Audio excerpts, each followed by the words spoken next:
Oh iya iya. Wabarakatuh. Dinten ayeuna urang diajar perkawis kecap rajekan. Sok disebut wae reduplikasi. Kecap rajekan teh nyaeta kecap nu diwangun ku cara nyebut dua kali atawa leuwih kecap dasar atawa asalna. Nilik kana kecap rajekan teh dibagi dua. Nu kahiji aya kecap rajekan sagamblangna jeung nu kadua kecap rajekan sabagian. Urang bahas hiji-hiji. Nu kahiji nyaeta kecap rajekan sagamblangna. Kecap rajekan sagamblangna nyaeta kecap rajekan nu diwangun ku cara nyebut dua kali atawa leuwih sagamblang kecap dasarna. Boh robah sora, boh henteu. Dina kecap rajekan sagamblangna dibagi jadi dua. Nu kahiji dwilingga, nu kadua trilingga. Dwilingga teh nyaeta kecap rajekan sagamblangna nu diwangun ku cara nyebut dua kali kecap dasarna ngawengku tah. Dwilingga teh dibagi jadi dua. Nu kahiji dwi murni, nu kadua dwi reka. Dwi murni mah jadi teu robah sora. Contona ibu-ibu, bapak-bapak. Tah gitu. Nu kadua dwi reka. Dwi reka mah nyaeta robah sora.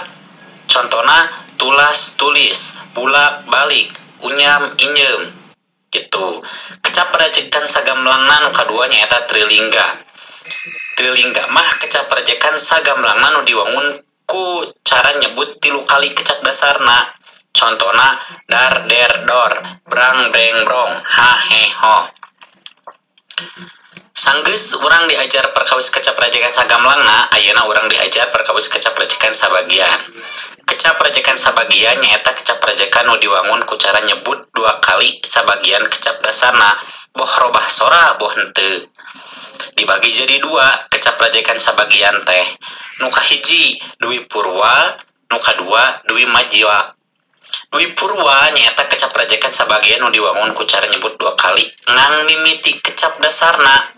Mimiti kecap dasarna. Contona dupa jadi dudupa. Tajong jadi tatajong. Sentak jadi sesentak. Nu kadua dwi majia.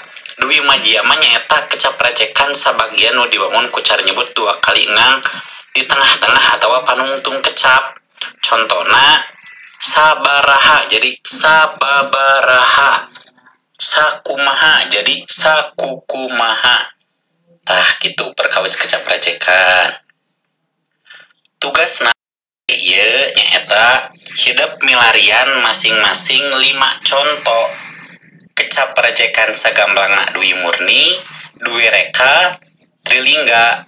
Kecap rajekan sabagian dwi purwa jeung dwi majia masing-masing 5 contoh jeung jieun contoh kalimatna.